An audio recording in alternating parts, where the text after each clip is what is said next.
Live. I can only presume I'm live. It's very difficult doing these things. You could just be talking into the ether, talking to yourself. But I think I'm live.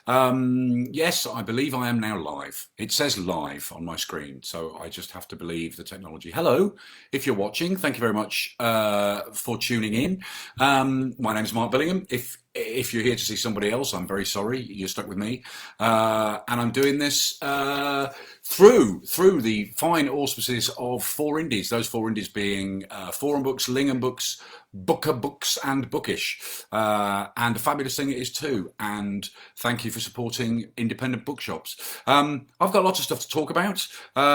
Blimey, I will just keep talking until somebody tells me to shut up or shoots me in the head. Hello. There are people. They're making comments. Thank you very much. I should say, please make comments, ask questions, tell me to shut up, whatever you want to do. I have two sheets of paper here. I have stuff to talk about, sheets of paper, which I will. I may well veer off on all sorts of annoying tangents. Who knows? But yeah, please fire questions at me, and we'll certainly have a dedicated, 10, 15 minutes at the end when I will do nothing but answer questions. So how did I get here? How did I become a crime writer? I was an actor and a comedian. Anything to avoid doing a proper job. It's been a fairly concerted effort, really. I've managed it quite successfully. But I always wrote something or other. I wrote stupid stories at school, and the best moment ever was if a teacher said, "Mark, can you come to the front of the class and read your stories out?" That was the best feeling ever. Essentially, I think that's what I'm still doing, except hopefully it's more than 30 people I'm telling the story to. I'd always written something, but a crime novel seemed like a step too far. By the time I sort of got around to doing it, I was working as a stand-up, had been for 10 or 15 years. And I'd written all sorts of stuff. I'd written terrible plays and terrible poems and terrible jokes. And I was doing a lot of writing for television, which I sort of fell into through being an actor. I was an actor in a TV show called Maid Marian and Her Merry Men. And by the time we'd done 4 series of that, I ended up writing for it. So when it finished, I'd become a writer by default. And so started writing for television, didn't like it, but was devouring crime fiction, which I'd always loved. I was lurking around on the fringes of the crime fiction community. I was going to all the festivals. I was going to the conventions. I was interviewing writers. I would turn up with my dictaphone in my shaking hand to interview people like Ian Rankin and Michael Connolly, wonderful writers who are now good friends.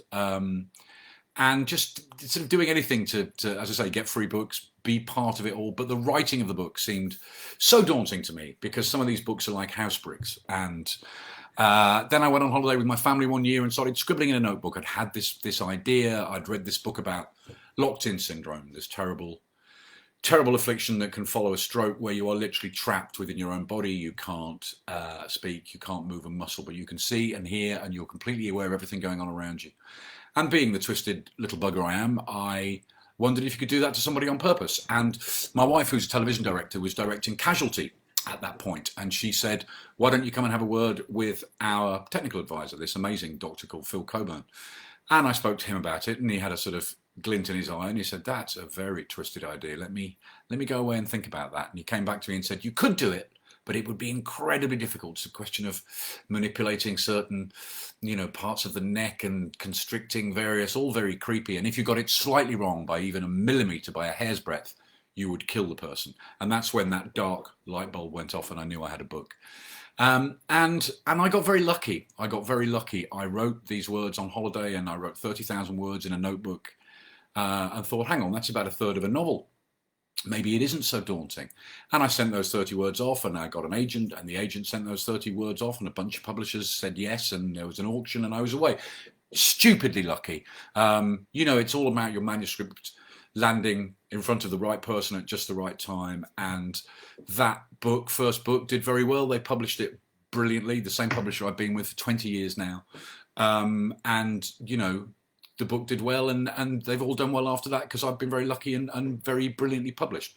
So that's kind of how I come to be here, I suppose. What's next on my list of things to talk about? Let's have a look where you are. Hello everybody. Hello in Leighton Buzzard. Hello Shona. Hello Marie. Hello Andrea. Hello Anne. Lingham's love the hat. Thanks, Lingham's. Hi Booker. Hi Katrina. Hi Phil. And hello Forum Books. Thanks for having me. I'm very grateful to doing it. Okay, I knew this would come up. my creepy puppet. There he is. Isn't he lovely? He's Charlie Chuckles. He's my spooky doll, and he will haunt your dreams. And I'm very sorry. I make no apologies for him. I love him. I found him on a street market for a tenner, and I just thought, I love you. You're creepy. But I apologise. Wow, straight away with questions. How old were you, says Luke, when you first discovered and read adult crime fiction? Well, I was about, this tees into a kind of why I love crime fiction generally. I was about 13, and we had a fantastic, very eccentric maths teacher at school who would get bored during his own lessons. He would seriously go, God, this is tedious. And he had a battered old bag, and he'd reach into it, and he would pull out this tatty old copy of The Adventures of Sherlock Holmes, and he would read us Sherlock Holmes stories. Now, obviously, we thought they were preferable to quadratic equations or whatever, but I was just, bitten by that bug. I was absolutely transfixed by not even the stories. I'm not sure I can remember the ins and outs of all the stories now, snakes and poisons and all that stuff, but just this character, Sherlock Holmes, this incredible, this character with a mind like a racing engine who would shoot bullet holes in the walls when he sat there trying to solve a case. And from that point on, pretty much everything I read was crime fiction. There was a breakthrough moment when I went out to get books of my own. You have to read books at school, but it's a bit like homework. However great the books are, I read great books at school, Animal Farm, To Kill a Mockingbird, whatever. But there were books I had to read for school, so it still feels a bit like homework. But when you get that first book of your own, and I read one summer back to back, I guess, what would I have been, 13, 14, I read The Godfather and Jaws, and I just went, oh my God. I didn't know a book could do that. So powerful. I mean, obviously, I don't think it's a coincidence that both those books had dirty bits, which, for a 14-year-old boy is quite exciting. But from that point on, I just went out and read as much crime and thriller fiction as I could get hold of. When I was at university, I started reading, Dashiell Hammett and Raymond Chandler and James M. Cain and all the great American noir writers, and then discovered all the great British series writers, Ruth Rendell and P.D. James and John Harvey and Ian Rankin and more Americans, Michael Connolly and Sarah Paretsky, and that's it really. I was just bitten by the bug, and if I was ever going to write anything, it was always going to be crime fiction. What have we got next? Did I always set out to be a crime fiction author? Well, there you go, and that is what lured me into the genre. 2020 is a pretty special year for me because it's publication of my 20th book. This little baby here, Cry Baby, which is out on Thursday, which is my 20th book. Yikes. So I wanted to do something a bit different and a bit special for the 20th book. So what I've done is write a prequel to that first book, Sleepyhead. I've taken Tom Thorne, who is my series detective, back in time to the mid-90s when he was a younger man, when he was still just a married man, when both his parents were still alive. So you see him as a husband and a son, and you see him becoming that character who I slapped on the page in 2001 in Sleepyhead. It also was very exciting because I was able to go back to a time pre-internet and Twitter and mobile phones everywhere, no CCTV. The most technologically advanced bit of kit my copper has is a pager. Not even a pager with text, a pager that just beeps. So it goes off and Thorne has to go to a phone box if he can find one that hasn't been used as a toilet, and ring up and go, hello, control, Detective Sergeant Thorne, because he was only a sergeant then. So that was great. It felt like I was writing a historical novel with all this stuff. If you wanted to get around, you had to use an A to Z. If you wanted to develop pictures, you had to go to a chemist. So that was all very exciting, but it's a time I remember very well. I remember exactly where I was that summer 1996. I was watching the Euros, Euro 96, exactly as Tom is in the book. Obviously, an awful lot of bad stuff happens, or it wouldn't be a crime novel. It's not a novel about football. But that's when the book's set, and that's kind of why I set it there. And it's also when he meets a character called Phil Hendricks for the first time. Phil Hendricks, who anybody that's read the series will know is Thorne's closest / only friend. So having them meet for the first time and not get on, spoiler alert, was very exciting. Where are we going next? What am I talking about next? Crime fiction, yes. Well, I was told by all the indies that you've had lots of events with crime writers, and it seems like crime writers all know each other and all tend to get on very well. And that's true. It's quite a small world on both sides of the Atlantic, all over the world. Crime writers do tend to have an affinity with one another. If you're at some book festival in Iceland, you will look for the other crime writers because you will get on. You have this sort of bond. I think there's a slight gang mentality. I think, and this probably applies to all genre writers, but you sort of feel a little bit on the outskirts of the literary scene a little bit. Somebody once said that crime writers were the smokers of the literary community. You know, we're the ones just outside the door, the naughty boys and girls, but it looks like they're having an awful lot more fun than everybody else. So crime writers do get on. Yeah, of course, there's the odd bad apple, the odd idiot, but most of the time, we really get on very well. And, you know, I think most crime writers subscribe to the notion that, you know, if one writer does well, we all do well. And, you know, if somebody else is doing, you know, badly, it means I do better. That's nonsense. You know, we're all just trying to support each other. And there's nothing I enjoy more than reading, oh, we're having trouble, something's happened. I don't know, have I suddenly gone off? Oh, I think I might have gone off. I don't know whether anybody, am I still there? Can somebody tell me if you can see my picture? Because all I'm seeing is a message saying, sorry, we're having trouble playing this video. I don't know quite what's happened. Somebody's going to have to tell me if I'm still there. Am I still there? Oh no. No, I think this has all crashed. I think something's crashed. Yes. Can somebody just put in the messages, we can still see you? Oh, okay. Well, it looks like I am still here, but I can't see myself, which is kind of annoying. I can see your messages though, so that's what counts. Brilliant. All right. Thank you. Phew. All right. Yeah, I got you. You can see me. That's terrific. So yeah, you know, most crime writers tend to get on very well. And I suppose, you know, from my point of view, the ultimate proof of that is the fun-loving crime writers, who are a rock band that I'm part of, along with 5 other amazing writers, Val McDermid and Chris Brookmeyer and Luca Veste and Doug Johnson and Stuart Neville. And we have an enormous amount of fun playing songs together, doing gigs. We started it as a sort of a bit of fun a couple of years ago at a convention in New Orleans, and it's got a bit silly, and now we're doing big. Last summer we played Glastonbury, for heaven's sake, and had a bunch of shows lined up for this spring, some really nice shows which obviously have all been cancelled because of the pandemic, but we will be back because we really missed doing it, and it was a tremendous amount of fun. Tell us about Tom Thorne. Well, he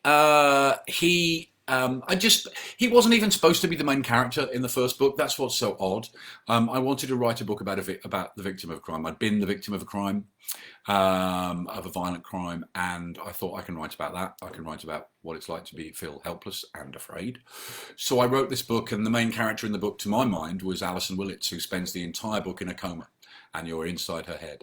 But I needed a copper, of course I did. There'd been a terrible crime committed, so bang, Tom Thorne, and I put him on the page, knowing nothing about him, little dreaming I'd be writing about him in the 20th book. I think what happened was, as I say, I was in the fortunate position of several publishers wanting to publish the book, and I had to go and visit them all. You have what are called beauty contests, where you go in to visit each publisher and they woo you. You go into a big boardroom and they've got, I don't know, fruit and muffins or whatever, and you decide which one you like the best. But the first question they all asked was, is this the start of the series? Now, back when I was an actor, I was always told, whatever they ask if you can do, just say you can do it. You know, can you ride a horse? Oh yeah. Can you play the trombone? No problem. So when they said, is this the start of a series? I went, absolutely. And then went home thinking, oh crikey, I better write another one. So I did. I wrote another one and then another one, and suddenly realised I was falling a bit in love with Tom Thorne, and I wanted to carry on writing about him. And I will carry on writing about him as long as I find him interesting.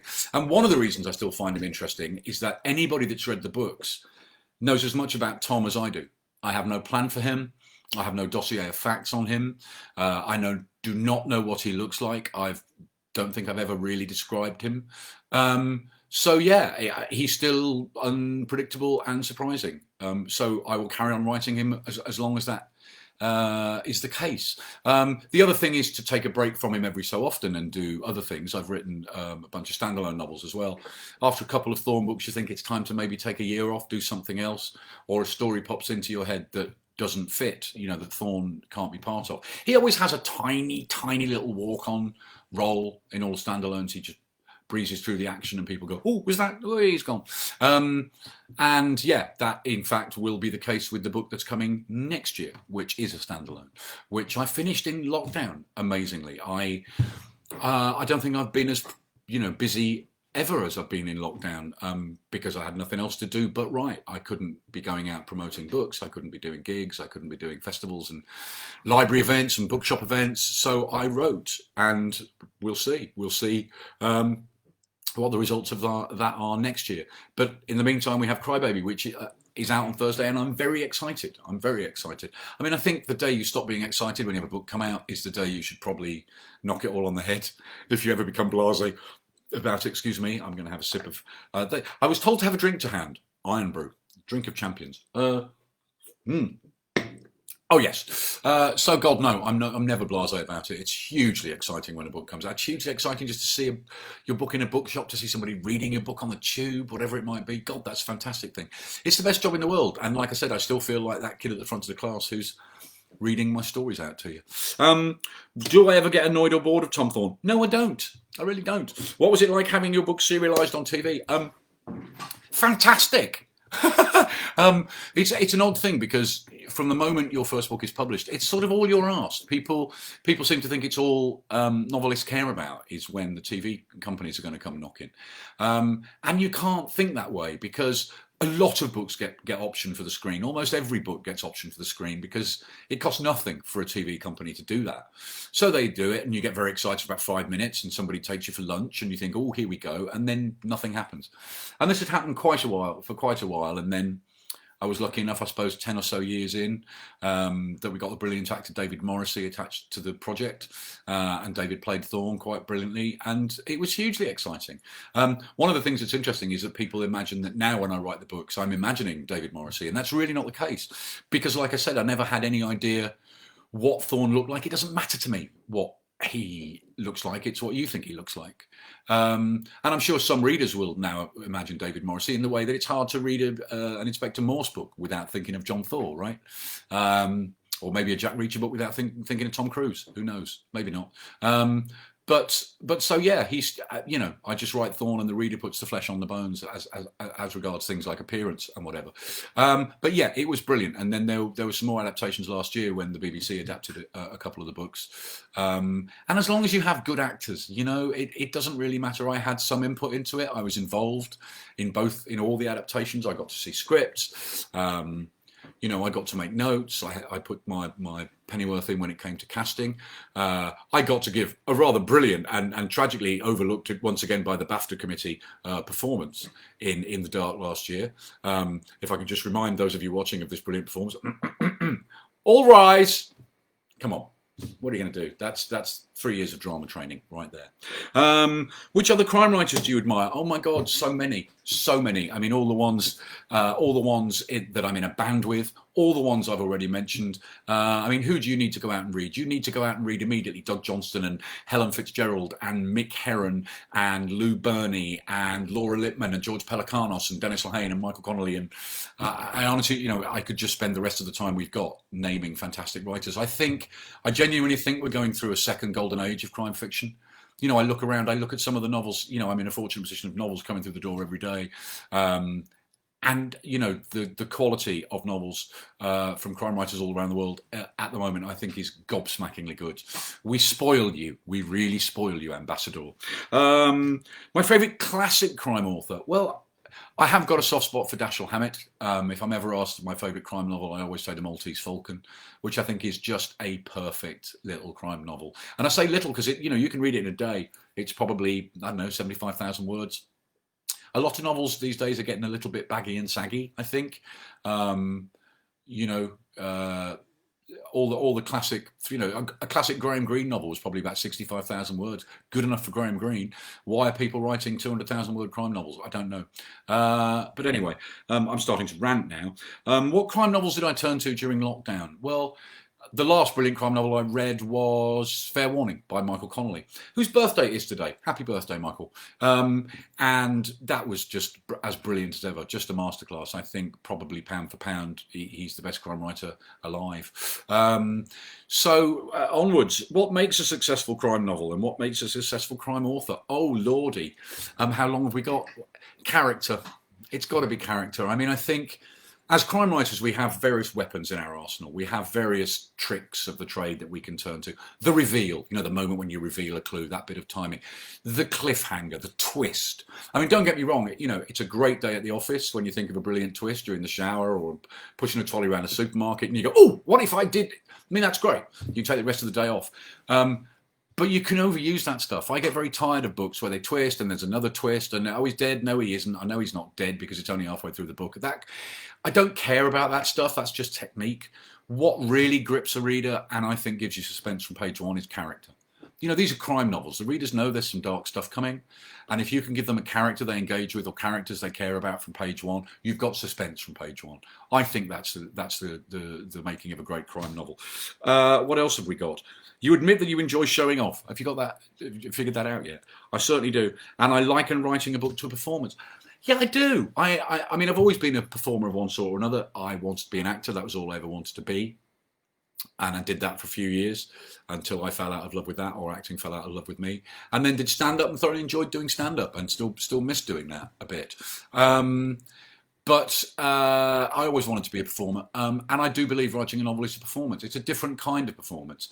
But it has so much in common with the other stuff I've done. I mean, when I first started, I was still working as a stand-up. So what I would get asked an awful lot in interviews is why does somebody who tells jokes for a living write this dark stuff? Well, they're just two sides of the same coin, pretty much. And there's a lot of humour in the books. I mean, there has to be. Otherwise, all crime novels would be irredeemably bleak if there wasn't some humour in there somewhere. But actually, there are more similarities than that. I mentioned the reveal, and comedians talk about that, the reveal, the moment when you go, here's the punchline. You didn't think that was going to be the punchline. I could say to you, my grandfather passed away the other day. Yeah, he just slipped away, sitting in his chair. He went very quietly, unlike the passengers on his bus. Ba-boom, ba-dum-tsh. So that's just a reveal. That's a moment when you reveal, a key piece of information that makes the joke. And crime writers use that all the time. It's just that the punchlines are very dark. You still reveal information in the same way. It's the same kind of misdirection. So it has that, and it also, you need to start quickly. I can't walk on stage as a comedian and go, stick with me, ladies and gentlemen, I get very funny in about 10 minutes. You have to get funny straight away or they'll throw stuff at you, start shouting at you. And similarly with a book, you have to engage that reader very, very quickly. I know that when I read books, I don't stick with them if I'm not enjoying them. I'll give a book 30 pages. That might seem harsh, but if there's too many good books out there, and if something hasn't engaged me, it doesn't have to be a crash, bang, wallop plot. It doesn't have to be this like, oh my God, that's amazing. Sometimes it's just a voice that lures you in, if it's a first-person narrative. So, but there has to be something, or I'm going to put that book down and start again. And I would urge you, yes, you, to do exactly the same. Really, too many good books out there, too little time. Life is too short. I have this conversation with my wife all the time when I say to her, "You enjoying that book?" And she'll go, "No, not really." And I say, "What are you reading it for?" And she says, "Because it's not going to beat me, like it's a war of attrition." No. If you are not enjoying a book, put it down. That writer hasn't done their job. Or they haven't done their job for you at that time. It may be that you return to that book 5 years later and you're just in the right mood for it. But, I don't think you owe that writer anything. You could be argued that they're the ones that owe you because you've just lashed out $6.99 or $19.99 or whatever on that book. And if they've not done their job, put that book down and write them a strongly worded email. What else have we got? Tom Thorne and Harry Bosch. What a pairing that would be! My God, it would be an honour. It would be an honour to share a book with Michael Connolly. It's funny. I spoke to Michael doing an event very much like this yesterday, and behind him on a shelf, some of you may have seen it, but behind it on a shelf, he had this action figure. And I said, "What's that an action figure of?" And he got it, and it was an action figure of Harry Bosch that they made for the TV show. And then towards the end of our interview, he got little Harry Bosch and he put him inside my book, which was, you had to be there. Although you say that, people often say, "Oh, why don't you write a book with Ian Rankin? Why doesn't Ian Rankin write a book with Peter James? Why doesn't Val McDermid write a book with, whoever it might be?" And always a good idea in theory, but I'm not sure it would work in practice. We've all done these things, usually for charity anthologies or something, where everybody writes a different chapter of a book, so writers work together. But mixing those characters is pretty tricky. If I was going to write a book with Mike and there was going to be Tom Thorne and Harry Bosch, where would it be set? Where would it? Somewhere in the middle of the Atlantic? Or, does Thorne go to America? Does Harry Bosch come to London? Who writes what bits? I don't know. Who knows? Nice idea. But we'll have to see. Which was the most difficult book of the 20s, says Gail, that you wrote, and why? The most difficult book, I think, in terms of the book I found hardest in terms of subject matter and so on, was a book called Love Like Blood, which was a few years ago, which is a book I'm inordinately proud of. I didn't know I would be at the time, because when I was writing it, I was just furious. I was just really angry. It's a book about so-called honour killing. And the more research I did into it, and the more I spoke to people, and I was just typing like a lunatic because I was so enraged. And I didn't know whether that would be good for the book or bad for the book.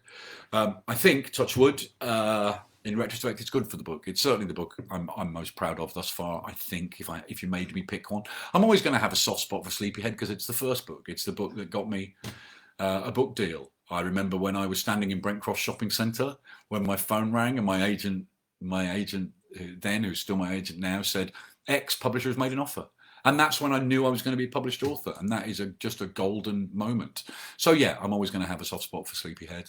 I'm fond of all the standalones. Again, when you start writing a standalone, you get 100 pages into it and you go, why am I doing this? I could have just been writing another Thorne book, and Thorne and Hendricks, and they're talking about curry and solving the case and watching the football. But I think you have to step out of your comfort zone. And I'm very glad I did that on all the occasions I have done it. As a reader, do you find that your taste has changed with age? Asks Anthony. Yeah, I do, I think. And I think as my tastes as a reader change, then my style as a writer changes. I think my writing is quite different now. How can it not be 20 years on? I think if you're the same writer you were 20 years ago, there's something wrong. I would say that the writing, there is less violence in the books now. I think that's definitely the case. Although, oddly, the books are darker. I would say the books are darker in tone, maybe, but I don't put as much violence on the page. And I think that's because, I hope it's because I'm a better writer, and that I've learned that you don't need to throw the kitchen sink at it, and that less is more, and that a single spot of blood in a pristine kitchen is much more powerful than blood spattered up the walls. I don't think you need to do the reader's job for them, because their imagination can conjure up images far more graphic and disturbing than anything you can put on the page. So yeah, I think I've changed as a writer. I've changed as a reader. I get a little bit more easily bored because maybe the clock is ticking. You know, time is running out, and I'm not 25 anymore. And so I'm only going to read books I enjoy. If I met Tom Thorne in real life, what would I say to him? I'd say to him, why are you supporting Tottenham Hotspur when you could be supporting Wolverhampton Wanderers? I'm actually a Wolves fan. A lot of people think I'm a Spurs fan because Thorne is a Spurs fan. In fact, oddly, Tottenham Hotspur got in touch with me, I don't know, 10 years ago and said, you're a big Spurs fan, aren't you? And I said, well, actually, it's just my character. And they said, that's fine. That doesn't matter. Come anyway. And I was invited to this fantastic sort of VIP trip to Spurs, where I got to see all, go to all the dressing rooms and sit on the manager's seat, and they gave me a Spurs shirt with Thorne on the back, and all my friends who were actually Spurs fans were furious. But I made him a Spurs fan because at the time I started writing, back in 2000, Spurs weren't doing so well. They were kind of sleeping giants, great history, but not doing very well. And so they were the equivalent of my team, Wolves, who back then were not doing very well. They're both doing fantastically well now. I suppose if I was going to start Thorne all over again, he probably wouldn't be a Spurs fan. He'd be maybe a QPR fan or a Crystal Palace fan. But I have a lot of fun out of the fact that he's a Spurs fan and his friend Phil Hendricks is an Arsenal fan. So there's a lot of comedy and tension. Would I write a book based around the forensic side of crime? Asked Lucy. And well, I put plenty of forensics in the books. Probably the most forensically heavy book is a book called Time of Death. And with all these books, you're reliant on the help of experts. And I got to know quite a few through festivals and so on. You do events with them sometimes, and you go, do you mind if I take your number? I may call and ask you a stupid question. And they go, yeah, that's fine. And then you do. And I worked with the forensic anthropologist on that book, who was just incredibly helpful. And she would make brilliant suggestions. She was incredibly creative. Lorna Dawson, just in case you're watching, Professor Lorna Dawson. So yeah, that book was quite forensically heavy. Once you go down that rabbit hole, you've got to, make sure you get stuff right. You can't make huge boo-boos. I suppose that brings me on to the subject of research generally. And I used to be crackers for research. I really was. I was one of those people who would drive to a set of traffic lights at 3 o'clock in the morning to check you could turn left, because I didn't want to get that wrong. You want to avoid those letters. Dear Mr. Billingham, my enjoyment of your otherwise excellent book was spoilt by the fact that train does not in fact stop at that station on a Monday and a Wednesday night. You're always going to get letters like that. There's always going to be somebody taking great pleasure in pointing out where you got something wrong. But you can't if you go out and do too much research, you're then tempted to put all that in the book. You crowbar it in because you've spent months finding this stuff out, so you're going to make damn well sure the reader knows about it. And quite often that can spoil a narrative. We've all read books where you go, oh, here's the information dump. So now I just research what I need to research, if that makes sense. I know several writers who counterintuitively do the research afterwards. You know, you're typing around and you go, okay, bit about, trumpet player. And then you could go, right, I'm now going to stop and spend 3 weeks talking to all the great trumpet players in the country and find out or you could just go bit about trumpet player and move on. And then when you finish the book, you'll know exactly what you need to find out about playing the trumpet. So you're not wasting your time. Because actually, it's quite fun sitting in the British Library, poring over stuff or going to talk to people. I mean, I thoroughly enjoy going to talk to whoever it might be, coppers or paramedics or neurologists or whoever it might be that I need help from. But that's not the writing. You're actually writing the book, I suppose, all the time. It's in your head all the time. When I'm just here at my desk and I'm typing and when I'm getting it all down, that's the actual writing. But I'm working stuff out in my head. A book stays in your head for the whole year. And sometimes you have to step away. You can't make you have to step away from the computer because you've painted yourself into a corner. And you walk away and leave it for a couple of days until you're walking around the park with the dog and you go, oh, I know how to get out of that, hellhole I've got myself into. Then you can't wait to get back to the computer and get it all down. What else have we got? 3 books on a desert island. What would you take? Oh my Lord, Billingham's Booksellers. That's pretty tricky. Well, I would take Dashiell Hammett, The 5 Great Novels. That's 1 volume. I'm allowed that. I'd take any book that is dinghy shaped, if I could find one. I'd have to take something funny, or I'd take. I tell you what I'd take when he has got round to finishing it, and he's only written volume 1. All These Years by Mark Lewison, which will be the definitive biography of the Beatles. He's only written part 1, which is already that thick, and we're only in 1962. But that is such a piece of scholarship, and I'm a huge Beatles fan. I could read any book about the Beatles, so one that's that thick, that'll do me very well. And I could probably also use it to stun any wildlife on the island. I don't know if I'd be able to cook it very well, but I could at least sort of kill them with a big book, and possibly use it as a flotation device. What else have we got? Do you think you could do a short reading of Crybaby? Do you know what? I can't, only because it would take me 10 minutes to find a bit to read, because I haven't read anything from it yet. I haven't done any events, so I can't. No, I can't. I'll tell you what. Why don't I just read you? I'll read you the blurb. Why don't I do that? Oh no, that's my biography. Mark Billingham. No, that's boring. It's 1996. Detective Sergeant Tom Thorne is a haunted man, haunted by the moment he ignored his instinct about a suspect, by the horrific crime that followed, and by the memories that come day and night in sunshine and shadow. So when 7-year-old Kieran Coyne goes missing while playing in the woods with his best friend, Thorne vows he will not make the same mistake again. Cannot. The solitary witness, the strange neighbour, the friendly teacher, all are in Thorne's sights. This case will be the making of him, or the breaking. Da, da, da. It doesn't say da, da, da, but I'm kind of hearing that in my head. That's as close as I can do to a reading. Why the country music, says Katerina. What do you mean, why? Thorne likes country music because I like country music. That's pretty simple.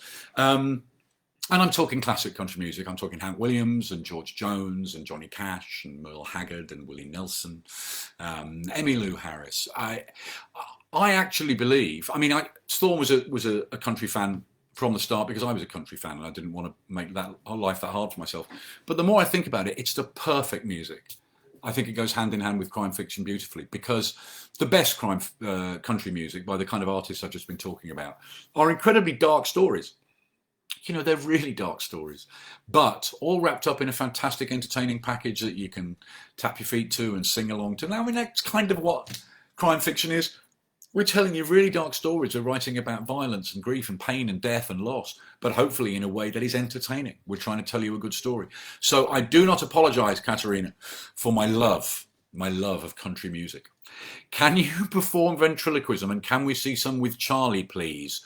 No, I'm not going to disturb Charlie. He's getting a bit of shut eye over there. Lingham's just putting a little reminder that they have signed copies of the books. I guess all these bookshops will have signed copies. Where are you? Asks Shona. I am in my office in my house in North London, is where I am. What jigsaws would you take? I have been doing jigsaws like they've been coming out of my ears since lockdown. I haven't done a jigsaw since I was a kid. And obviously, once lockdown happened, when I wasn't writing and when I wasn't reading, I wanted something else to do. And my wife had bought me a jigsaw of the Sergeant Pepper album cover. And I sat doing that, and it was just fantastic. I found it incredibly therapeutic, hugely exciting because I know that album cover. So I'm going, oh, look, that's Sonny Liston. Oh, look, there's Tony Curtis. Oh, that's John Lennon's ear. So the minute that was finished, I ordered the Abbey Road album cover, and then the Magical Mystery Tour album cover, and the Yellow Submarine album cover. And I did all those, and now I've done all the Elton John album covers. And then, so once it became obvious that I like jigsaws, that became my go-to thing, and the go-to thing for my family on Father's Day and for my birthday, which has just gone. So I got, and I got from my publisher a fantastic jigsaw of all my book jackets, which I've yet to do yet, but I'm very much looking forward to that. So I'd take a big jigsaw. I'd have to take a big jigsaw. Katrina says she always gets the books on Audible because she likes me reading them. Well, that's very kind. Not everybody does, actually. I got an email the other day going, stop reading your own books, son. You're not an actor. Leave it. I thought 3 years of drama training, I'm not going to stand for that. I love reading them, actually. I really enjoy doing that's one of the ways I get my performance jollies now is reading the audiobooks. I should say that Crybaby, the audiobook, won't be coming out on Thursday. They come out at the same time. But the reason this one will be a couple of weeks later in early August is that we wanted to do something special because it's 20th book. So the audiobook is a fully dramatized, full cast production. I am narrating it and also playing Phil Hendricks because that's my favorite part, all right? I get to be like Liam Gallagher. But we have an amazing cast of actors, including David Morrissey as Tom Thorne. And there's music, and that's going to be very exciting. We recorded that about 10 days ago. So yeah, and do you know, one of the reasons I think one of the biggest growth areas in the whole of publishing in recent years has been audio. And I think that's because people love being told a story. And we forget how great it is to be told a story, because once we grow up, people stop telling us stories, right? And I think that's one of the reasons I love audiobooks. But I do love doing them, and I'm glad we can post, say, Lingham's bookseller. They can post books to you. Lucy's mum's been doing jigsaws. Which Elton John? Well, I did Captain Fantastic, the Brown Dirt Cowboy, Goodbye Yellow Brick Road, and I'm waiting to do Don't Shoot Me, I'm Only the Piano Player. Those are the ones. Who would be my ideal drinking companions? Asked Carol. Hiya, Carol. When the pubs reopen properly. I am so gagging to get back out on the road with the fun-loving crime writers. And, you know, we'll always end up spending the weekend together because we'll go somewhere to do a book festival and we'll probably have our own events or some joint events. And then usually on the last night, we play a show, we do a gig. All our songs are cover versions. They're all songs about murder or crime. So, you know, Psycho Killer by Talking Heads, I Fought the Law by The Clash, lots of Johnny Cash, obviously, all sorts of stuff. But, you know, we do our show and that's great. And then we go out to eat and drink. We hang out in pubs a lot together and just laugh a lot. And so I can't wait to be sitting in a pub again with Val and Chris and Doug and Stuart and Luca. Scoop! Oh, what's the scoop? Have I just given a scoop? I don't think I gave a scoop. I don't think I said anything that surprising. What else have we got here? You've got lots of comments. Somebody saw me at Barnard Castle a few years ago with The Other Half. That was a show I did a couple of years ago with a brilliant Americana act called My Darling Clementine, who are two singer-songwriters called Lou Dalglish and Michael Weston King, and I loved their songs, and I became a kind of fan of theirs and went to see all their shows and got to know them, and then somebody suggested that we do something together. So I wrote a short story based around their songs, and we took that out and we recorded it as an album, which was great with people, guest actors like David Morrissey, guest musicians like Graham Parker, and then we went out and we took it out on the road. So I would tell the story live on stage, they would play the songs that became part of the story, and I got to play and sing with them at the end, and it was all very jolly. What else have we got? Who would you least like to be stuck in a lift with and why? Asked Dawn. I wouldn't much like to be stuck in a lift with anybody. I'm a bit claustrophobic. I get a bit funny in crowds. So yeah, being stuck in a lift. Well, you know, if I was stuck in a lift with, I don't know, Nigel Farage, I would probably be looking around for ways to take my own life very quickly, or to take his. Apologies if you're a fan of Nigel Farage. No apologies. I take that back. Who else have we got? Always hard copy for me. Yeah, I guess the discussion of how you read a book, whether you want to read a book on, on a device, whether you want to download it, or whether you want a physical book. I'm physical books. I'm afraid I'm of that age. I want the feel, the look, the smell of a book, and also I think we need to support bookshops, and we certainly need to support independent bookshops. So yeah, it's always the physical book for me. I just think it's a more of an exciting experience. That book's there, you put it on your shelf, you look at it, it reminds you of where you were when you read it, you share it, you pass it on, you give it to friends. So yeah, it's always a physical book for me. Stieg Larsson was a fiend for over-describing stuff he'd crowbarred in. Well, I don't know if that's the case, but there are writers that do that, and it's hugely tempting, as I say, when you found all this stuff out. So you have to wear your research very lightly. What else can I tell you? What other questions have I got? I'll go back to my stuff to talk about. Can you describe a day in the life of a crime writer? Well, I put my pajamas on in the morning and I keep them on all day. I suppose that's one of the reasons why lockdown has not been that different for most writers I know. I do often spend the day in a ratty dressing gown and a pair of pajamas because I'm working at my computer and I'm not leaving the house. But a day in the life of a crime writer, there is no such thing really, no typical thing. It's not a 9 to 5 job.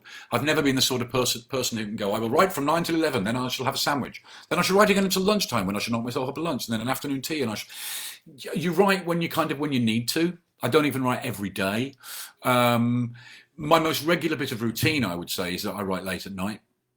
Because, well, for several reasons. Because it's dark and I'm looking out at nothing. I'm not looking out the window as I am now and going, oh, look, a squirrel. Oh, it's a woodpecker. There's nothing. I'm looking out at the dark, which tends to suit the kind of stuff I'm writing. The house is quiet. Everybody's in bed. I'm not getting bombarded with emails, and I'm not tempted to waste time on Twitter. So that's the most productive time for me, is to write. The other reason there is no such thing as a typical day is that only some of the year is spent writing. You have to set aside time for touring the book that you wrote, that's just come out, or that's just come out in another country, because different countries are on different schedules, publication schedules. So I might have to do, tour in America to promote the book that might be 6 months behind the book here, and then somewhere in France that's 3 years behind all, so, and that stuff I love, don't get me wrong. I mean, it can be really grueling, especially in America where, 10 cities in 12 days is not a lot of fun. But by and large, I love doing that stuff. I love, if somebody invites you says, can we fly you to another country and put you up in a nice hotel and can you talk about your book a bit? You're kind of like, yes. Why wouldn't you do that? And because it's a bit show-offy, that lights my candle, that melts my butter. So I love doing all that stuff. The writing of the book is the hard work, and all the other stuff that goes with it is a perk of the job. And I'm a gregarious person. I like being with other people. So that's why I find writing quite hard, because, it's just me. What else have we got? Thorne didn't like country originally. Nah, Steve Parkin, you clever so-and-so. No, I made a mistake in that first book. He liked country. He did like country, but I thought I've got to give him a bit of something different. He's got to like some music I don't. So stupidly, I gave him something of a penchant for trip hop and speed garage, which I know nothing about, which I don't like. And so there were a few amusing scenes where he's, listening to Massive Attack or whatever it might be. And I quickly realized I'd made a rod for my own back and just dropped it like it had never existed. And I've got away with it up until now, Steve.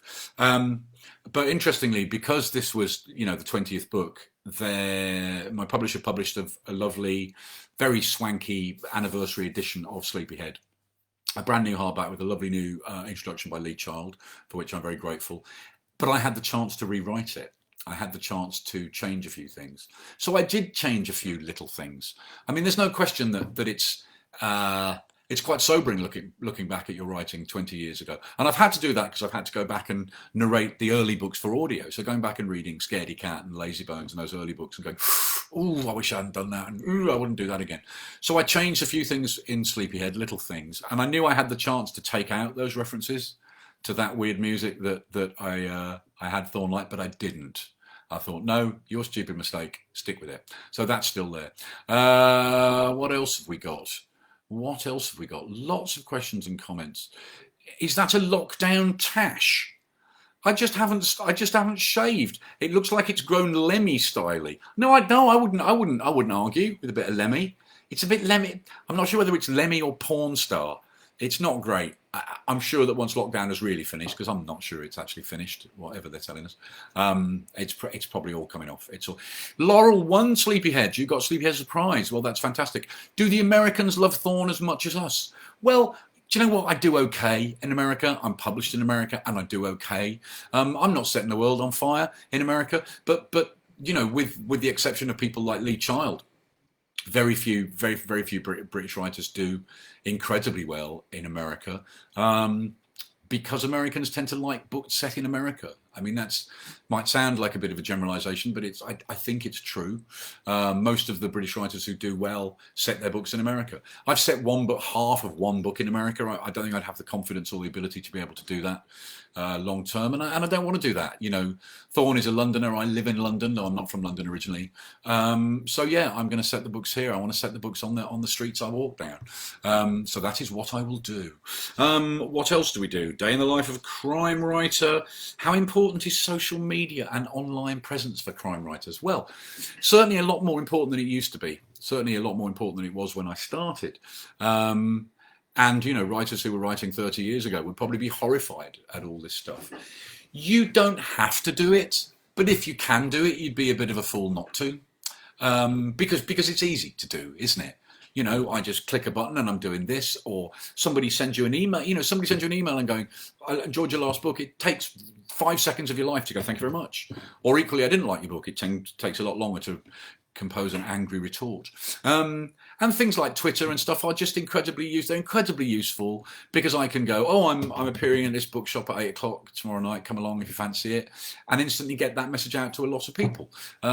So it's fun. It's a time suck, and you have to be very careful. You know, I think you have to treat yourself. I think you have to go, oh, I've written for 2 hours without stopping. Now I'm going to spend 10 minutes on Twitter or see what, you know, Amber Heard is saying about Johnny Depp. But, you know, you kind of need to do it. It's sort of true in this day and age that writers just don't have to sell their books. They have to sell themselves a little bit. I know that's true. I know that's the kind of thing agents are looking for when they're taking on new writers. They do want someone who's willing to do that, who's willing to engage with all that stuff. And like I say, unless you'd absolutely rather stick needles in your eyes than do that stuff, you might as well. You might as well, as long as you time it all very well, and you manage your time very well, and you don't spend an hour a day writing and 11 hours a day on Twitter and Facebook. What should you start with? The crime, the setting, or the characters? I think if you asked 100 writers, you'd get 100 different answers. I start with an opening scene. It's kind of all I've got. I'm not a plotter or a planner. I thought I would be. Just over there is a whiteboard, big whiteboard. And I thought it would be covered in sort of coloured post-it notes and wonderful ideas for, different chapters and structure. And all it says, I'm looking at it now, is get dressed, buy cheese, write novel. That's the 3 messages that I look at every day.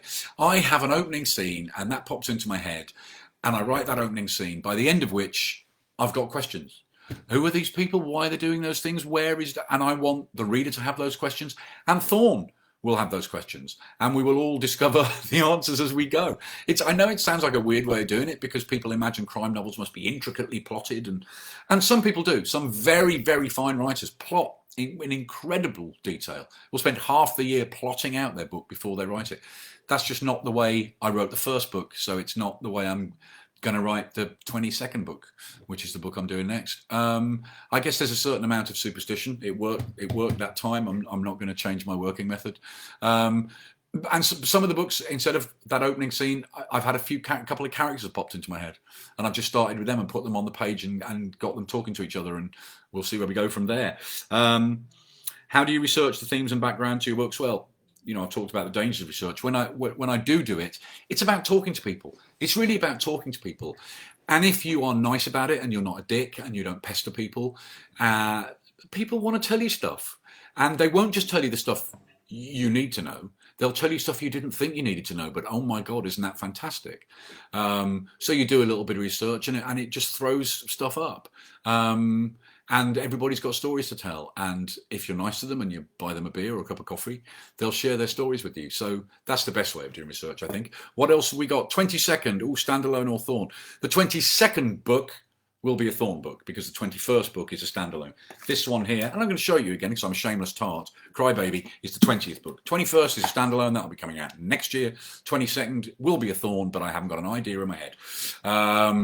Hello to the best bookshop on the Wirral, says Luca Veste, who is the bass-playing giant of the fun-loving crime writers. Hello, mate.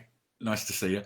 And yeah, it is a fantastic bookshop. These are 4 fantastic bookshops, and it's very nice. Okay, I've got a question, and this is a question from Luca Veste, Liverpool's finest, who's offering me a choice. Every book going to #1 on the bestseller list for the rest of your career, or a single #1 album as a rock star. Which would you choose? Luca, you utter. That is a very tough call. Well, I'd love that #1 album, but I think I'd probably have to take the wishes of my family into consideration. I'm sure in terms of the future financially, they would prefer a long list of #1 bestsellers, however many books I've got left in me. I don't know. It's funny. I mean, should writers knock it on the head? It's interesting. Lee Child, who is a mate of mine, has recently decided to step back a little bit. And why the hell shouldn't he? He's ragingly successful and has been writing these books for, 25 years. And has gone, do you know what? I want to enjoy myself. I want to travel and go on holiday and make music and do all sorts of other things.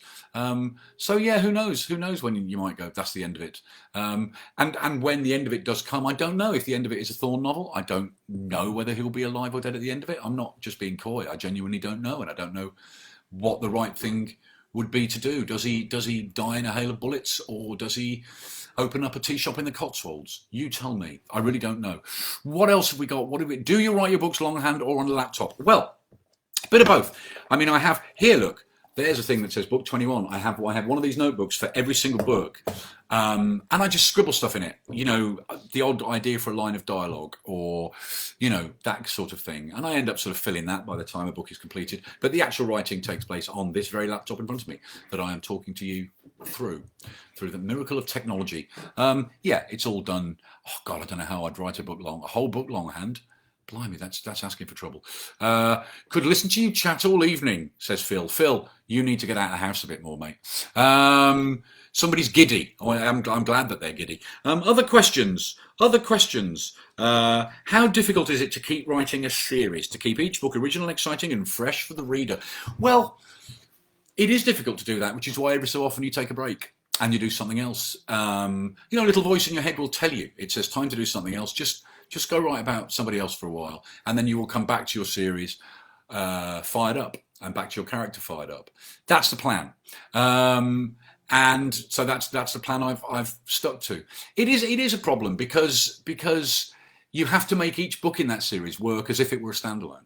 You have to treat each book, even if it's the 17th Thorn novel, I've got to assume that somebody reading it has not read the previous 16. I'm not going to be arrogant enough to believe that somebody who picks that book up has picked it up because they've read the rest of them. Delighted if they have, and I've got to honour that. There's got to be plenty in there for people that have read the whole series, and so we'll get the odd little reference and go, oh, I know who he's talking about there. But there can't be too much of that, or people who haven't read any of them will go, what the hell's he talking about, and put the book down as they should. So you've got to treat each book as if it's a standalone. It has to work on its own merits, with a few little Easter eggs for readers of the series. And in fact, one of the great things about doing Crybaby, which, as I said, is a prequel, is there are kind of reverse Easter eggs in it. So there are things that people that know what happens to Thorn in the future will go, oh, little moments, characters, little references, which I hope some readers will get. Thorn could open a pub. Yes, he could. That would be very good. Do you have to read a previous book to understand about Tom and his family and Hendrix? No, you really don't. As I stand, I think I've just answered that. I have to presume that anybody reading the book has not read the previous 16 or 17, however many it is. So yeah, somebody's gone Sleepyhead, then read in order. I suppose you'd probably get the most out of it if you started with Sleepyhead and then read them all in order, because the characters are changing and growing and developing, and I think that's the key to it. Thorn is not the same character at the end of one book. And he's certainly not the same character at the end of 20 years. He's a much different character. How can we put these characters through pain and grief and death and loss, every year on a new case, and not expect them to change? If they didn't change, it'd just be cartoons. It would just be like writing cartoons. And there's a place for that. I mean, we like reading about James Bond, who, gets shot at and beaten up and then bounces back like nothing's happened. There's something to be said for that. That's a different kind of thriller. But I don't want to write about characters like that. But so, yeah, that's probably the best way to read it. In fact, what somebody asked me the other day is which to read first. If you haven't read any, which to read first, Sleepyhead or the prequel? That's a really tricky one. I honestly don't know.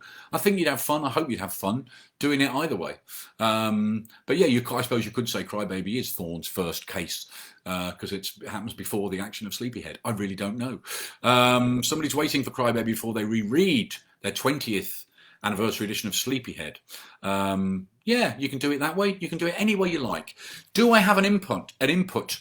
Asks Justin, as to the cover design of the books. Yes, I do. I'm sent very early on in the production process. I mean, you deliver a book quite a long time before it's published. I mean, months and months and months before it's published. And I get sent early on sort of graphic ideas and pictures and images, and they take on board my thoughts, for which I'm very grateful. That might not apply to every writer you can think of. I mean, as I say, I've been with the same publisher 20 years now, so I'm kind of part of the family. And if I say I really, really, really don't like that, they most of the time are good enough to change it. So I have input into that. But similarly, quite often I've been wrong about things. I think twice in 20 years I've suggested a title which hasn't gone down very well. And I've been really very cross about it. But actually they were right. They were right every time. And eventually they or me, we've always come up with a better title. It's only happened twice, but it's annoying when it happens. And every so often, of course, what happens is you have to have the whole of your backlist redesigned, because a cover idea that looks really hip and trendy and right on the nail, one year, suddenly a few years later is looking very old and tired, because a lot of crime novels end up looking the same. There's so many crime novels where you have, a car driving through fog and a river, or a character shot from the back walking usually with his collar turned up, quite a lot of that. So yeah, you have to keep changing things up, or the books can look a little bit old-fashioned. But the cover's really important. I mean, what's very odd, where you don't have input, is into the cover designs for your foreign editions. I mean, I cannot worry about the cover of the Latvian edition, or the Hebrew edition, or whatever it might be, because I'm not going to get any work done if I'm bothered about that stuff. And then they just pop through your letterbox and you go, oh, bloody hell. And sometimes they bear no relation whatsoever to anything that's happening in the book. But you have to presume people know what they're doing. Maybe certain things play better in, Lithuania or Montenegro or France or Italy or wherever you publish than they do here. And so people have different ideas. And of course, you never really know whether your book is well translated unless you happen to speak that language, which I don't. So again, you have to trust in all sorts of people when it comes to overseas editions of your books. It's just lovely to have overseas edition of your books, to think that people, are reading a copy of your book in Minsk or Jerusalem or wherever it might be is fantastic. What else have we got? If I didn't write crime, what other genre would I attempt? Comedy, historical, contemporary. Well, comedy. I mean, I suppose comedy is. I still have a very comedic outlook on things. And one of the books I am most proud of is a book you will probably struggle to find. It's a book called Great Lost Albums, which I wrote in collaboration with two other great crime writers, Stav Sherez and Martin Waits, and a wonderful comic writer, David Quantick, who wrote Veep and all sorts of stuff. And we wrote this wonderful, what we thought was wonderful, comedy book about music, about albums that never really existed, but should have existed. you know, Liberace's album with Bob Dylan, and the Velvet Underground's album with Lulu, and Morrissey's Panto album, and the prototype for Pinball Wizard, which was Bingo Wizard by The Who. That it was just a piece of old nonsense, and nobody bought it, but I remain inordinately proud of it. It's one of the best things I've ever written. So if you can find a copy of Great Lost Albums, I would urge you to go and buy it. How crucial is it to have a small group of main characters? And is it hard not to overextend them? Well, I think it's nice to have that recurring cast of characters. I've got 2 or 3 in the most recent books. That would probably be Thorne, Tanner, and Hendricks. Brigstock to an extent. They tend to recur, and it's nice to have those sort of tent pegs. You know those characters are going to be there, and who are you going to bring in for them to interact with? Too many characters can be a bad thing. I mean, I get confused quite often by the number of characters in some books. I know that some crime novels in America have kind of cast of characters in them. And, you know, that kind of thing can be quite useful. I think, it doesn't matter whether you've got 1 character or 21 characters or 51 characters, as long as they are engaging and enjoyable to spend time with. What about paperbacks? Made a boob before getting excited. I see. You're reading the same book twice. Yeah, that can happen, especially when people change the titles of the books. I had a book of mine called Good as Dead. If you're going to buy any of my books, I would urge you to consider that seriously, because I have children who need shoes. Don't buy Good as Dead and The Demands, because they're the same book.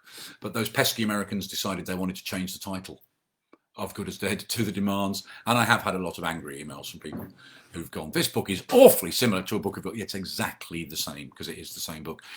I have now been gobbing off like a lunatic for a little over an hour.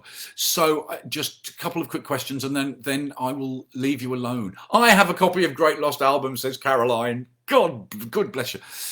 That's a good question. How much influence do the big supermarket buyers have over covers? Well, the big supermarket buyers, the truth is, have a lot of influence over everything. Not just what the book looks like, but when the book comes out, all that sort of stuff. They do. And that's because many, many years ago now, publishers gave retailers an incredible amount of power.